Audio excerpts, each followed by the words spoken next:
Hi friends. Don't you hate it when someone gives you advice and they're right? Well, in this case, it was a therapist who I was paying $80 a session to be right, so I played myself. But there is a category of mental health advice I hate.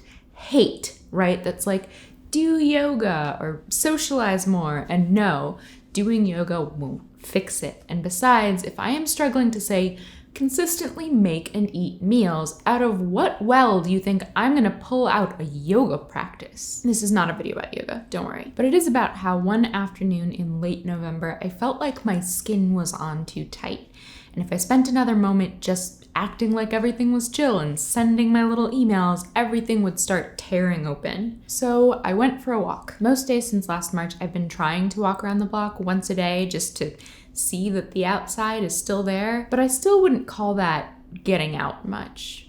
10 minutes of mask-flavored air. So this time, I took my headphones with me and I put on some music. I think it was Vampire Weekend's Father of the Bride, because I couldn't listen to my own thoughts that day. And I started walking a couple of blocks, stomping down on the sidewalk on the beat, and when I got to the point where I usually turn around, I didn't feel like turning around. So I walked all the way to the edge of Prospect Park, and I didn't feel like stopping there either.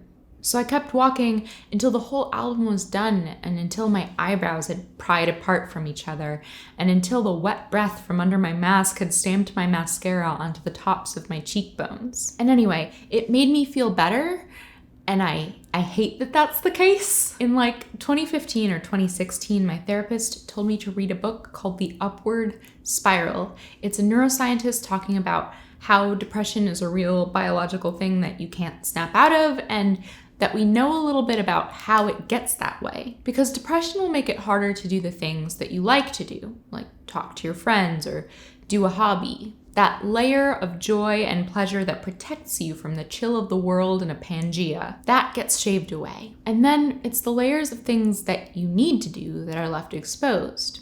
Exercise, probably taking walks, fucking yoga, that gets harder to do.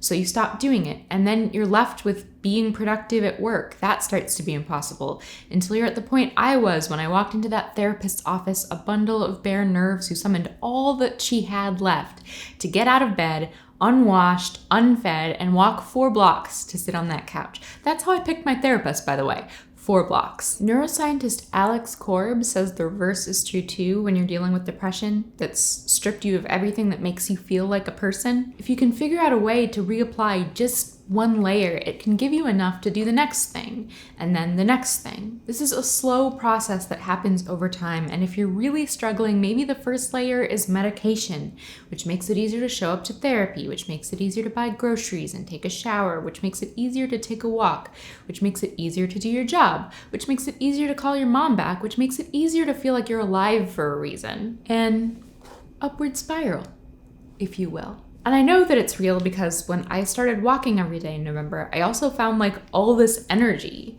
And I wrote and recorded every video you saw from me in December till now in like 4 days. The first record I listened to on that walk gave me the idea for the 2021 postcard video I put up last week. Here, this is a graph of my steps, also a graph of my mood. And I also know the reverse is real, because ever since we sprinkled a little coup onto the top of our pandemic for some extra dystopian flavor, I'm finding it harder to even get myself to go on my album walk.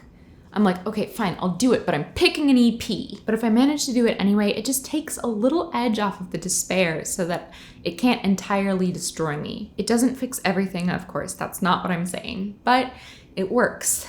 And I'm fucking annoyed about it. I'm off to bribe myself into walking by taking my new skateboard out with me.